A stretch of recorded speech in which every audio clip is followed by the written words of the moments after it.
মাঝে সালতানাতের সকল তাজিম অর্ধ নিমজ্জিত থাকিবে। আজ তৃতীয় আমেন হতেবে সূর্য অস্তমিত হলো, আগামীকাল চতুর্থ আমেন হতেবে সূর্য উদিত হবে। আজকে তৃতীয় আমেন হতেবকে মমি করা হবে, আর আগামীকাল চতুর্থ আমেন হতেবকে সিংহাসনে বসানো হবে।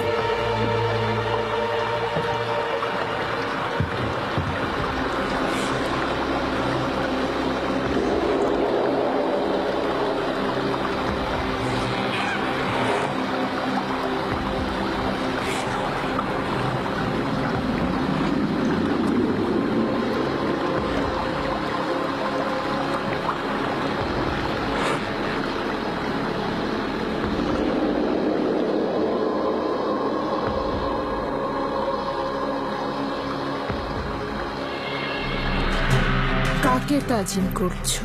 বানু জুলেখাকে তাজিম করছে। পুতিফারের রাজমহলের আপনি তো বানু।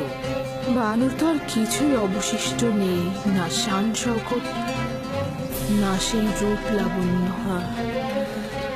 আমার বানু, নিজেকে সবসময় এতটা অপবাদ দেবেন না।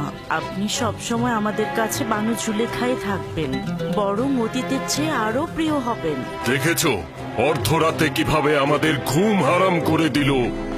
এত রাতে আমাদের বিরক্ত না করে সকালবেলায় তো তার খোয়াবের ব্যাখ্যা চাইতে পারতেন।